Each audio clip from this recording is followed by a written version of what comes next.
myself again. But it's the only way you're ever gonna learn. You look back and it's all in the past. I'm dwelling on the thoughts I cannot say to you. If I don't say the words, then maybe it's not true. And it feels alright when they come and say to you.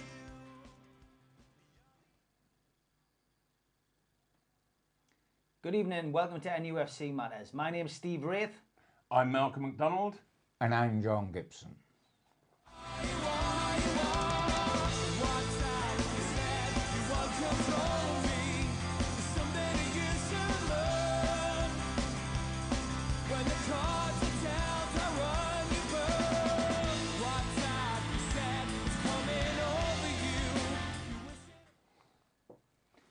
Good evening and welcome to NUFC Matters. As always, we are here to look back on Newcastle United's week at St James's Park. First of all, lads, we are going to start with the game against Wolves. Now, well done. You both predicted the results. You both predicted 1-1. I went for a slightly bizarre 1-0 win and Joe Linton to score. What on earth I was thinking of, God only knows. But it wasn't a feast of football, Malcolm, was it? No, and having predicted 1-1, it just left me really disappointed that they lived down to my expectations, should I say. There is just nothing whatsoever up front, and that's putting a massive pressure on the midfield and then subsequently on the back four, and it's even been showing with the goalkeeper as well. Yeah, because all of those guys, they daren't make a mistake and let a goal in because they're never going to be able to retrieve it. Exactly. And so the pressure is absolutely immense. I was deeply unhappy at the reaction of Steve Bruce after the game.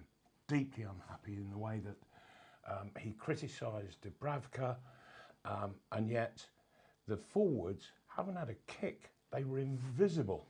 They didn't get the centre halves sweating on the afternoon. Well, both. And he never mentions them. John? Our goal came from a centre half crossing the ball to another centre half to centre-half. score. Yes. And where were the forwards? If you actually had a look, they weren't in the action whatsoever. But I mean, they weren't looking. Absolutely. The point that really disturbs, and we've been banging on about it, all three of us, all season. Yeah. But we've never scored more than one goal in a game, which immediately there's a mistake in the back, you cannot win because you're not going to get a second one. Sure. We've got 6 goals in 10 league games this season, which is the worst in the joint worst in the 127-year history of Newcastle United. Now that is absolutely phenomenal, and it cost an awful lot of money to put our front three together. And we've also got to remember that Joe Linton and Almiron are both ever presence this season. Yes. When we say they've only got one goal between them, those two have played in every single game and haven't scored. And as each game goes past, Almiron, when he looks at the opposing goal, you can just see his bottle go. Yeah, he just crumbles, and he doesn't want to go there. He doesn't want to cross into the penalty area. He doesn't want the ball at his feet to cause him to have to make a run goalwards. He doesn't want to do any of it. Yeah. The interesting thing as well for me, Malcolm, is that as a three up front, they don't play in tandem. They don't get close to one another. The two wide guys, Almiron and Maximum, are both individuals that want to do their own thing. They get on the ball, they want to do their tricks. They don't play it into the centre forward, go for the knockdown. There's no link. There's two guys that are individuals and a centre forward who's not a centre forward. So Maximum, he is an outside left. I don't think there's any question about that. He's a left-sided player, and that's where he wants to play and dribble and what have you. He needs to score desperately as well now. Last season, Almiron played outside left. Joe Linton, last season, played outside left. We've got 3 outside lefts, and then making up the forward line for Newcastle United. Yeah. And then it's madness. And then Atsu's an outside left. Yeah, Mark Ritchie's coming back, and then Mark Ritchie's coming back. Outside left, at but least he can he's play. Gifted and can go and play on the right-hand side, even though he's left-footed. Yeah. But that is causing such a restriction in Newcastle's play, and the people who are suffering aren't the forwards; it's the back 4, the goalkeeper, and the mid 4, and you can see the frustration that's building up, and when you get a lovely young calm lad just suddenly making a tackle of desperation in the middle of the park, Sean Longstaff, got himself sent off, and it was through nothing but utter frustration on his part, because it was all going so horribly wrong, and it came at the end. There was, and here I'm going to turn my criticism away from the players, and I'm going to point the finger very firmly at Steve Bruce. Yeah. 10 minutes before Wolves scored, before they equalised, Newcastle's play suddenly went shambolic. Things weren't happening. Forwards had disappeared. The defenders were looking up and they couldn't see anybody there. They could. Yeah. And the last thing you want to do is get trapped in possession on the ball with no black and white shirts available, and all you've got are the green of Wolves coming at you, and that's how it started to go. As a manager, you should see that within 20, 30 seconds. Yeah. And you should be getting a message on as to how to correct it. And if that doesn't work within another 30 or 60 seconds, you say, right, get yourselves warmed up, all you subs, and then you decide who's coming on, and you make changes. Yeah. You make change to change what's going wrong. Yeah. And Steve Bruce, he does these little finger gestures, and none of the players are taking any example. It seems to me it's more for the crowd than anything else. Yeah. He didn't realise what was going on. Yeah. Now I was sat with 2 ex-Newcastle United players, and all 3 of us saw what was happening within seconds of it beginning. Yeah. All 3 of us. And we say, well, Steve Bruce has got to change it. And we're chuntering on for about 10 minutes. Yeah. Wolves then score, and then Steve Bruce says, oh dear me, right, subs get warmed up, let's think about making changes. Yeah. It was all too late. The job of a manager is to see that. Why didn't the coaches see it? Yeah. And come out and say, look, I think we ought to make a change. But not a coach came out of the dugout and started to have a chat with Steve Bruce whatsoever. And I thought, but it's right in front of you. You're not seeing it, and we're up in the stand. Yeah. We're seeing it. Yeah. And it was so glaringly obvious. And in the end, Sean Longstaff, because until this 10-minute period started, I felt that the 2 Longstaff brothers, they were pretty much in control of the midfield. They were only struggling at times for the lack of others, particularly up front. But in that 10 minutes, I could see him get more and more and more frustrated, and he was starting to overstretch for things. Well, that's when you're going to make silly challenges, silly tackles, and that's what happened. He gets sent off. Newcastle are going to be without him for a number of games, and for me, that's an absolute tragedy, because the best thing that's been happening at Newcastle for these past 2 or 3 weeks is that partnership of the two Longstaff brothers in the middle of the park. And I'm seeing other people reacting off it. The only people who aren't reacting off it are the forwards. Yeah. They are oblivious to just about everything that's going on. And certainly when it's on its way up there, they're oblivious to the ball. Are we putting this down then? Are we putting this down to the positional play? Are we putting this down to the fact that they're all left-handed players, or they're all left-sided players? Sorry. Are we putting it down to that? As simple as that? So is it a simple case of switching them round? They're not just left-sided. They're actually fully left-sided. Last season, so Maximum, he's an outside left. Yeah. But Almiron played outside left last season. Joe Linton played outside left last season. So basically, all three are wanting to play in that left side channel. Yeah. And that leaves 4/5 of the pitch all the way across to the right wing. And they don't want to be there.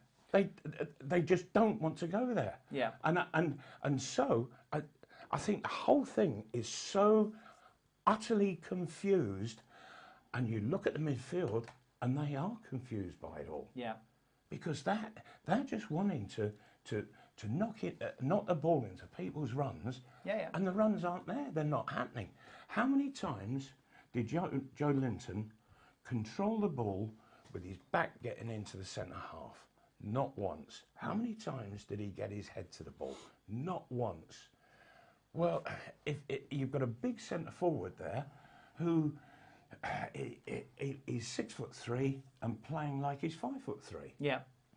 And in the end, it all goes wrong in midfield because of it. Yeah. The big problem. And the keeper makes a mistake as well. The big problem up front when we say, do you rest Joe Linton or move him out to the left? Do you rest Almiron? Drop them is the real word. We've got 7 forwards, as I was talking about last week, 7 for 3 positions, but we haven't got the right men to go. There's not an orthodox centre forward in the 7 outside of Carroll, who is not fit. Yeah. So if you take him out the situation, which he's, I believe, almost certain still to be out of the situation for West Ham, and you didn't want to play Joe Linton orthodox centre forward, who would you then play orthodox centre forward? Would have to be Gale, because it would have to be Gale or Muto. That's not his game. Well, of course, so you can't change it then. And for me, the ideal partnership in the club is Carroll at centre forward, Gale playing off him and looking to make runs beyond. Two things about that. First of all, Carroll ain't fit, so he's not fit. We're not going to get. It's like the great hope that Carroll's going to come back and be the young kid he was when he was here the first time. Well, fitness-wise tells you he isn't going to be that. Yeah. No.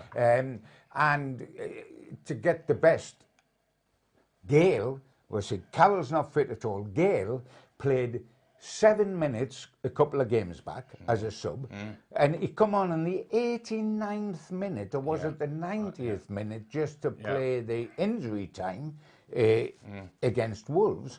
So he's played a maximum of 10 minutes since the end of last season, because he didn't play pre-season and he hasn't. That's right. So how on earth, if you know, is he going to be you've got to put him on to score goals, because he's the only one that can finish. And you've got to put him on when he's really comfortable and confident in himself. If you put him on where he's got little niggles and doubts and what have you, he's never going to be a success. No. I've always had the impression that he's a confidence player, and that he gets a couple of goals and his confidence is building, and then he gets better and better and better.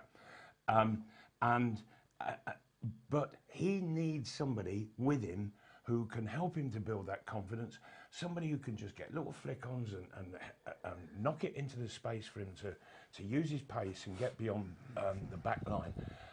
And it's just not happening. And it's almost as if, you know, the couple of times that he has gone on, it's just, oh, look, just get on there and the conundrum is, see though, what you can do. Malcolm, there's no thought process to it. Unless he gets time on the pitch, he's not going to get the fitness, the sharpness that he wants. That's so he's got to get some time on the pitch, and he's getting none. And you can do so much on the training field. You can lift your fitness up so far, but then there is always that last 10% that you can only get by playing matches.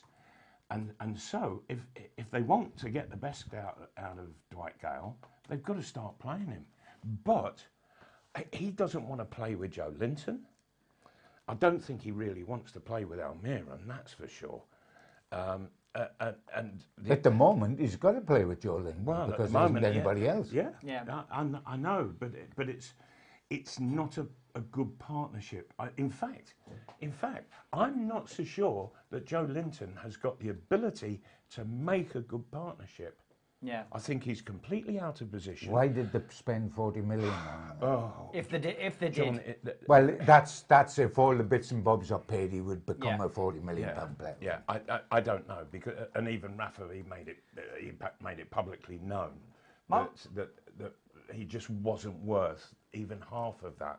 You've talked already, you've touched on it a little bit. Something which it did annoy me a little bit this week was that Steve Bruce came out and criticised Dubravka for the error that he made, which led to their goal. Came out though and said it was his job to defend Almiron and Joe Linton because they were young, inexperienced players trying to find their way in the Premier League. I found that bizarre. I found, he hung his keeper out to dry. Somebody who's probably done over the last... He's just given a new contract to. He's given a 6-year deal to. But somebody who ultimately has done a lot for the club in a short period of time. Ultimately one of our better players. So for me, bizarre. John, what do you make of that? Well, totally bizarre. For a start, two things. A goalkeeper is always going to make a mistake at some time because the definition of the position he plays in, if he makes a mistake 99 times out of 100, it's going to end up in a goal. Yeah. If a centre-half makes a mistake, perhaps a goalkeeper will pull him out. Yeah. And the same with a midfielder. But with a goalkeeper, he's going to carry the can, if you like. Yeah. Now, and that is what happened with him. Now, the interesting thing is when you say, quite rightly, this guy was, and of course, as Malcolm has already said, and I said last week, if you're playing the back five or you're the goalkeeper, one mistake and Newcastle United aren't going to win because they don't score a second goal, so they're going to get a draw or they're going to get beat. So that's the sort of pressure you're under. And secondly, the interesting thing is that if you decide that you can criticise Dubravka in public because he's a senior pro in quotes, and you can't criticise the two people that play up front because they're young lads.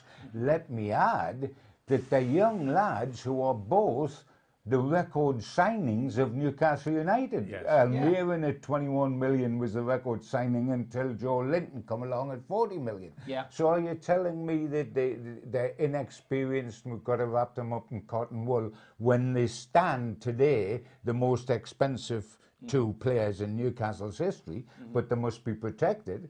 And somebody else can't be protected. I don't follow that. It depends on the player as well, doesn't it? Because ultimately, I remember when Pavel was criticised by Kevin Keegan, and he took it to heart. Yes. It can have an opposite effect. So yes, it can. But can I just make a point that Steve Bruce is protecting two players who aren't doing it out in the field, and the more he protects them, the more they won't do it on the field. Good point, Malcolm. Yeah, I agree.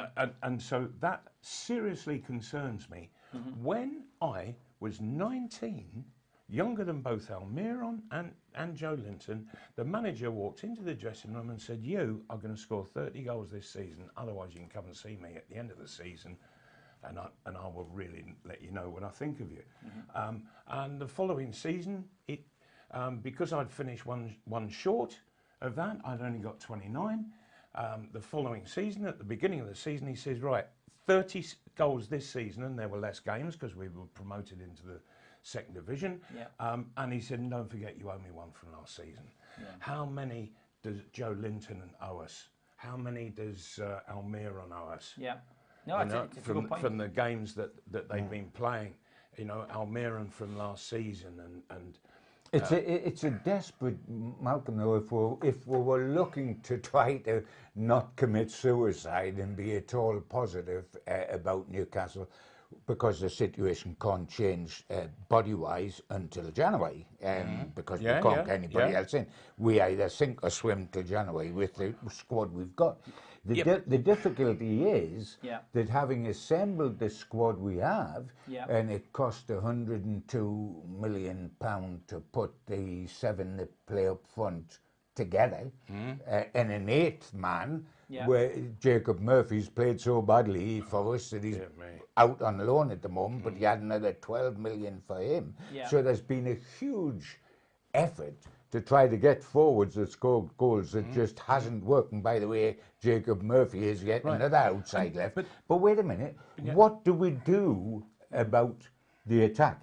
I mean, we've talked about the 3 people that played in the last game and how it hasn't worked. I'm going to take Maximum out of this because he's attractive, he's given us hope, and at the moment he is the best hope we've got to raise a crowd that's absolutely destroyed. Wait a minute, Omar. Wait a minute. He's the best hope we've got to raise the crowd because when he gets the ball, they think, oh, something might happen, and because he's fresh and because he's enthusiastic. But if he plays and he plays outside left, what do we do with the other 2 positions? Because we haven't got Carroll to go in there, and I think he's always a problem when we have got him because of his injury record. So that leaves you with Gale, who we've talked about. It leaves you with Mutu. It leaves you with Atsu, whose goal-scoring record is horrendous. So what do we do this weekend when we go to West Ham if we accept that we haven't got Carroll, but we've still got to pick a front 3? Who would be the 3?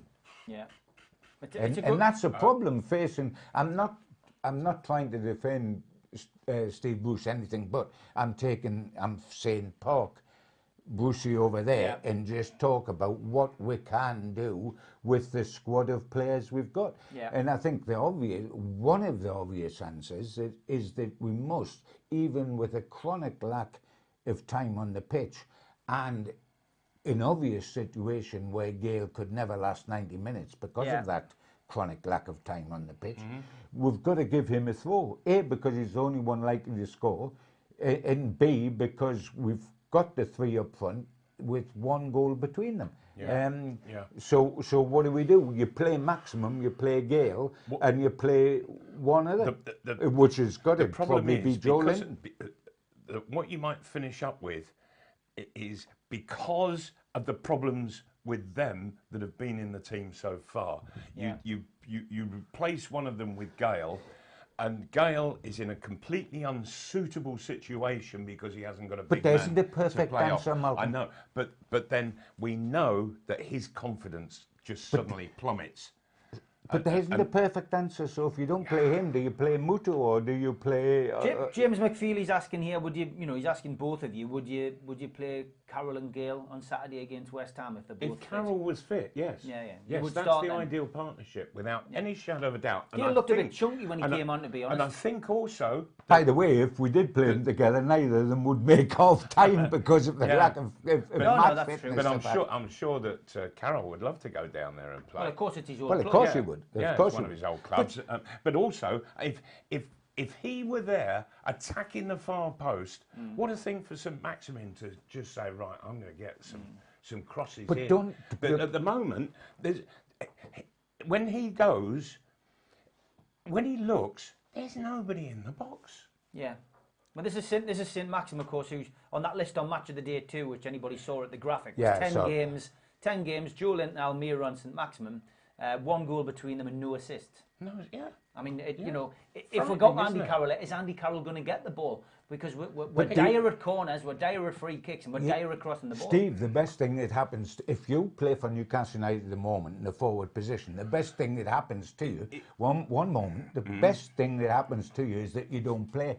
Because your stock goes up. We're now looking at Gale and Carroll as the great white hopes of Newcastle United. It's crazy, isn't it? Because they haven't played. When in reality, we've accused Carroll of being injury prone, and he hasn't scored 10 league goals in his season since he left Newcastle almost 9 years ago. And we say Gale is a championship striker, but yet we are reduced to rely on these two to try to get us out of the hole. Because the club has committed to record signing fees to players who should have been recognised last season when they were being scouted as not good enough for the Premiership. Damien Shanahan's made he's made a couple of points in here. He agrees with everything. He said he felt the substitutions were far too late.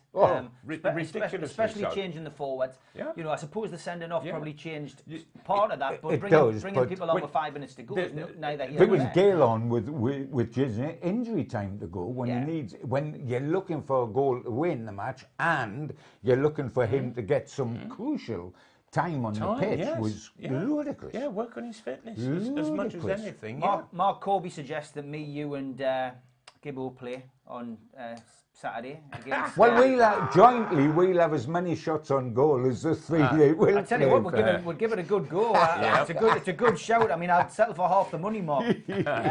Damien Shanahan again says we're sat too deep in invited pressure, so mistakes will happen. It was the team's fault, not just the goalkeeper. So he's defending Dubravka. Sure. Yes, fair point. Indeed, and it is a fair point. But the back four, they're in this catch-22 situation where if we push forward, we're leaving that space. And where do we go with the ball? Because if we knock it 40 yards there, it's going to come straight back. Mm-hmm. And that's what happens every time. Yeah. And so therefore, the back four become nervous about knocking it forward. So they start to play little tippy-tappy balls into midfield. And then the midfield, they get turned and they go, oh, there's nothing up there. Oh, right, so I've got to turn back. And then it's all tippy-tappy between midfield and defence, And they're not wanting to go forward because there's no threat there. Yeah. That's the awful thing, there's no threat. No, here's a question, and we've talked, and I've asked who would be the front three under the current circumstances, and we've talked about the lack of goals. Here's a second question, which is that Sean Longstaff has got a 3-match ban. Yeah. Who do we play in midfield? Well, this is a big He'll play Shelby, won't he? No, he won't. He'll play Hayden. I'm not saying he should. I'm saying he will play Hayden. Hayden's back from suspension. And Matty Longstaff. Yes. Too similar? Hayden's been... Too similar? So what Hayden has been regularly in Newcastle's side all this season, apart from last season. You wait till you get the team sheet down there, you'll play Hayden. I'm not advocating what should happen, I'm saying what will happen. Mm-hmm. And the reason he'll play Hayden, if I may, Hayden is because he believes that both Shelby and Key, when we haven't got the ball, are liability because they can't get round the pitch and they don't the high pressure, the high pressing that you wish they can't do. They can't get round the pitch. Now that's something Hayden will do, and I know it's your favourite player. That's why I brought it up. Antagonising you. I know Hayden's your favourite player, which is why I brought it up. But I bet you, bottom line, that he plays Hayden and Matty Longstaff. I honestly do not see what anybody sees in Hayden. I know you don't. All he ever does, and he's facing his own goal a lot of the time, and he just plays the way he's facing. He has no periphery about him at all, and he is so limited to like a 10-yard semicircle. So you would play Shelby. I wouldn't want to. But again, it's needs must. I would rather Shelby. Yeah. I would rather Shelby than Hayden. But what I would say to Matty Longstaff is, when we've got the ball, get forward because he'll knock it. But when the opposition has the ball, I want you to get behind Shelby. I want you to come. There's no room behind Shelby. He plays on the centre half toes. I understand that, John. But I would be giving him instruction that he has to push on. Yeah. And when he pushes on, he is twice the player. He really is. He's a real threat. He's got that ability to play super little balls into the penalty area. He's got a cracking shot on him. But it's all to no avail when he's playing on the edge of his own box all the time. And I don't think he does what he's told. I certainly don't think he did I under think Rafa. you're right. And I any think player he's that didn't totally do what they were told disobedient. were booted out. We've got a few more comments here. There's an arrogance about him that he wants to play it the way he sees it because he reckons he sees it better than anybody else. John Ball says he's speaking on the goalkeepers on behalf of the goalkeepers union here. He says Dubravka didn't have much other choice than to come for the cross, but you have to look at the defending in that instance as Johnny is standing totally unmarked. Where's his help? Keith Simmons Jr. says, "What about Aaron's? Where's he? I mean, I don't think Aaron's is Orlando Aaron's. Yeah, I don't ever think. Not outside left, by the way. Not outside left. Stuart Patterson says the team are too deep. Why are we playing 5-4-1 at St James's Park? Bruce has to change it to go more attacking. David Young says 4-3-3, Maximum on the left, Almiron on the right, and Joe Linton in the centre. Get down the flanks and get the crosses in. Damien Shanahan, who's been pretty busy tonight, says need Richie back to get the ball in the box. Keith Simmons says we need to go back to 4-4-2. Bit of an update on what's happening this weekend with the team. It's not expected that Andy Carroll will feature. Doesn't look like he's going to come back from his groin injury, which is a pity. Obviously, Fabian Shaw looks like he's going to be out as well with an injury. But we do look as if we're going to have Matt Ritchie and Lejeune back. They've obviously had respective run-outs. They're back in training. Ritchie might be a surprise. You never know. Ritchie's well, he's got the guts to start. Lejeune, I would be careful with. He's had a bad injury. He's been out a long time. And I must say, in defence of the players, both Fernandes when he come in and Kieran Clark when he come in has not let Newcastle down. Fernandes set the goal. Not at all. Fernandes set the goal up, of course. He did. So it would be you haven't got a need to rush Lejeune back yet. And Ritchie has got to be on the bench or in the team. If there was another centre half to go in place of Kieran Clark, I tell you what, I don't think that I would be wrong in thinking put Kieran Clark up front and play him as a target man. Because I've seen him up there, and he done half cause some trouble in the opposing penalty area. Well, he was about the third top scorer last season or something, that's wasn't right. he?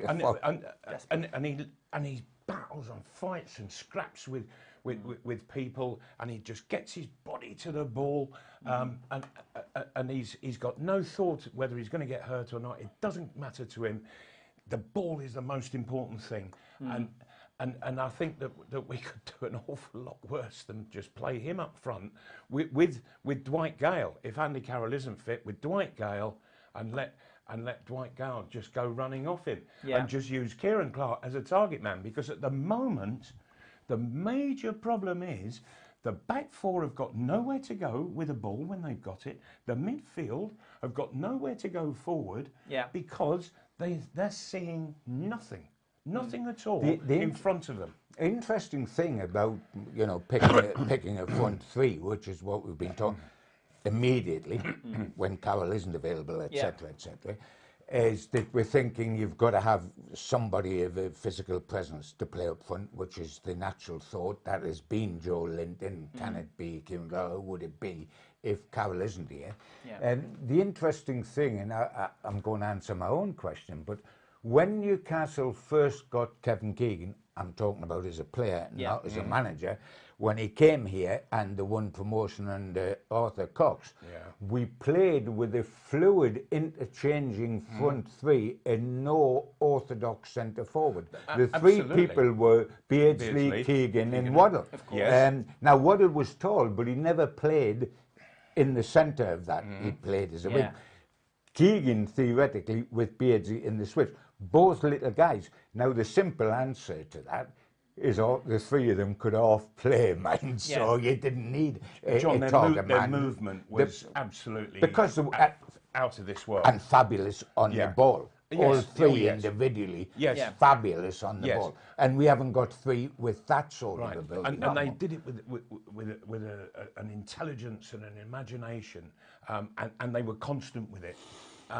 That they didn't go taking periods off at all, and so the threat was constant. I just mean, can we play with Gale? You have, despite his lack of size. Gale has got doubts about himself Beardsley, Keegan and Waddle never, Didn't.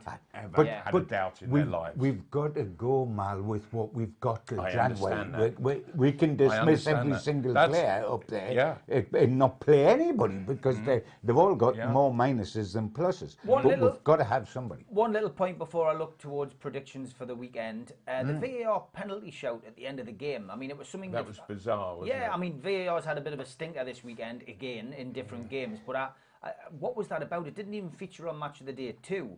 But obviously, towards injury time, there was a load of standing around. The referee was looking as if he didn't know what on earth was going on. Yeah, he We didn't see signal any or incident. anything, did he? And he just sort of kept pointing Yeah. to I mean, VAR's got worse and worse and worse as the season's And it's gone abysmal on. at Newcastle because the screens know how how. it's being used. Yeah, and the VAR abused system and- used yeah. by the referees. And, Yeah. I mean, the interesting thing that staggers me, and yes, this wouldn't answer the fans being absolutely bemused about it, but referees haven't been encouraged to, well, they haven't done it at all, to run to side the pitch and look at the monitor. Yeah. You know, and everybody in the ground can see what's Why happening. didn't that referee on Saturday go across? But they're not doing it in the Premier League. The interesting thing is, Yeah, though, I that know. in November, the interesting thing is that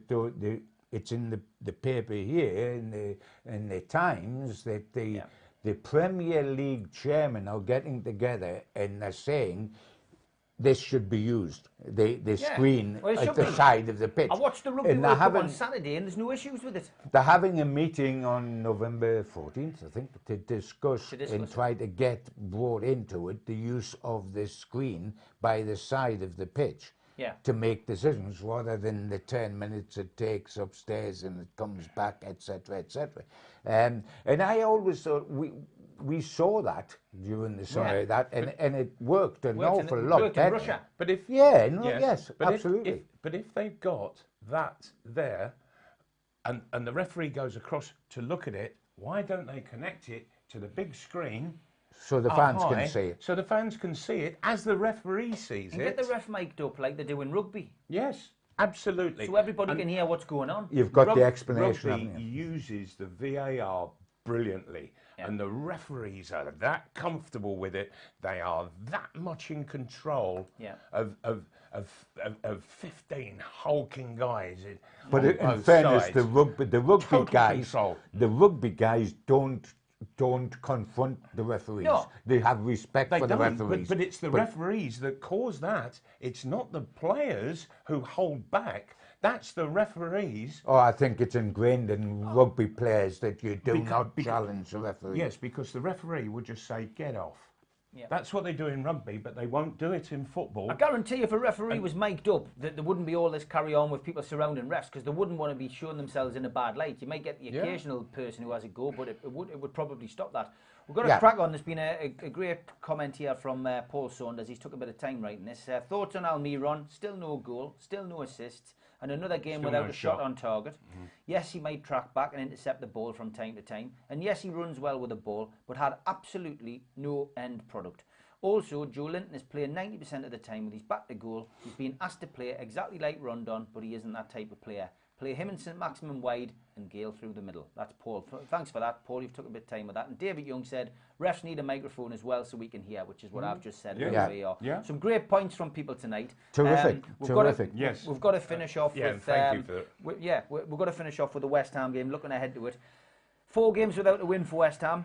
Obviously, Newcastle haven't, as a lot of fans on social media keep telling us, we've had a great start of the season, better than we did with Rafa. But, surely we make it quite clear on here with the stats. It's papering over the cracks at the minute. By the way, this is going to become an interesting month because it's the 1st on Friday, and all this thing that Steve Bruce has managed to say, well, I've got a better record, or allow it to be said on his behalf, I've got a better record than Rafa.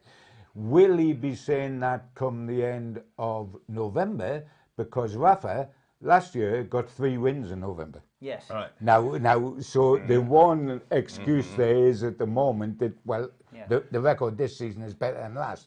Might be about to change. And which dressing room Newcastle or West Ham is right now going, hey, look who we're playing on Saturday. Yeah.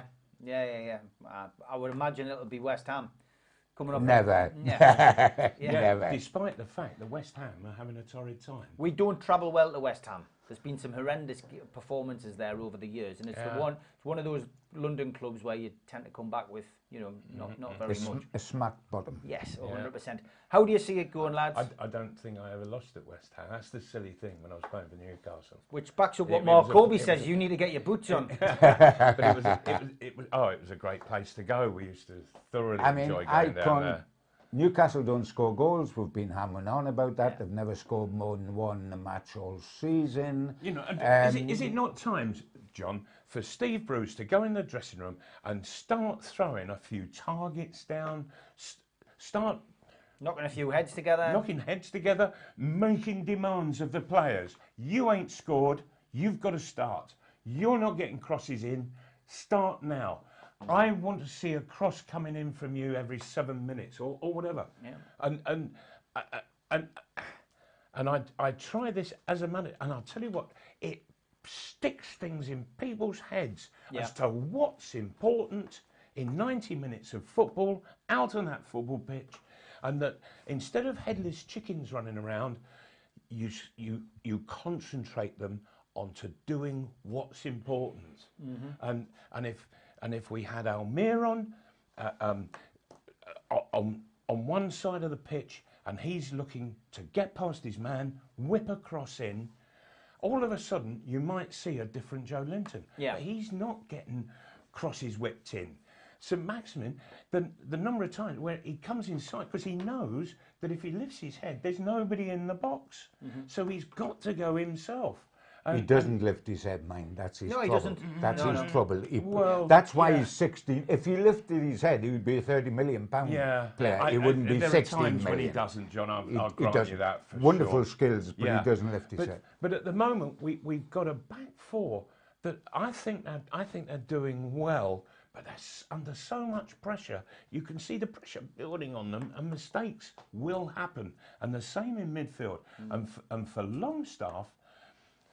Longstaff to get sent off, I would have hauled the three forwards into my dressing room after the game, and I would have said, right, you get in there and you apologise to Longstaff, because that lad has looked to be knocking you in all game and you haven't showed. Mm-hmm. You haven't showed at all for him. You haven't made a little run for him. You haven't gone and found a half a yard of space. Nothing. And in the end, the frustrations build up, and it's been brought on by other players around him. And I thought it was so unfair for Sean Longstaff to finish up in that situation, and it was caused by the people ahead of him. And so that was Steve Bruce's opportunity to kick backsides, and he failed to do it. Mm-hmm. He didn't do it. A couple more points. Derek Smith says, good show, lads. Great points made. Keith Simmons says, we need to get Alan Shearer back at retirement. He'll do the job. And Clark says, great show, lads. Thank you very much. Prediction for Saturday against West Ham?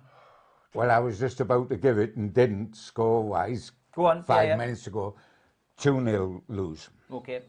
2-0 defeat from John. Yeah. Mal? Yeah, I just can't see Newcastle scoring down there unless the centre half gets forward on a set piece or something. Yeah. Dear me.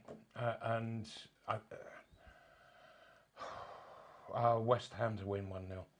1-0 to West Ham. Yeah, breaks my heart to say it. Yeah, I think. Oh, and mine at 2-0. Mine as well. I am going to go for a defeat. I do think I think it'll be, again, it won't be a feast of football. I don't think West Ham. West Ham will Not at all. No, I'm going to go. I'll go for 3-0. You go for 2-0.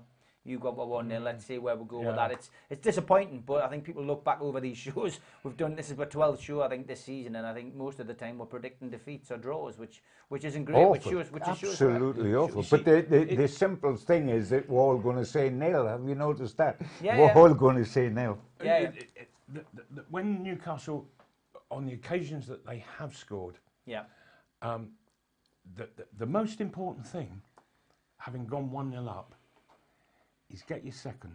Yeah. Or you make sure that you're tight as soon as the goal's gone in, and for 5 minutes you make sure that the opposition don't get back into it. Yeah. So, but then the most important thing after that 5 minutes is you get a second, because at 2-0, all of a sudden you can relax a little. You can really start to go and play the game of football as it should be played. Yeah. Newcastle haven't had that opportunity. No, they haven't. They haven't had that that lovely feeling of just being able to go and express themselves. Yeah. All the time, everything they do, it's either 0-0 or 1-0, or they're losing. So it's pressure, pressure, pressure, pressure. Goalkeeper, defenders, midfield players. The only people who don't seem to show any pressure at all are the forwards. Yeah. Sadly. They're not. They don't seem worried or bothered about their dreadful, dreadful record. Yeah. Sadly, time has beat us. That takes us nicely to the end of the show. Thanks again to UK Collection Services for sponsoring tonight's show. Don't forget you can subscribe to our channel on YouTube, which is simply NUFC Matters. Get on there, click the subscribe button. But big thank you to you, Malcolm, and big thank you you, John. We'll see you again. And a big thank you to you, Steve. Yeah. Okay, as always, we're going to play out with some local music. Come across this band a few weeks ago down at the Newcastle Riverside. Fantastic band from the northeast called Velvet.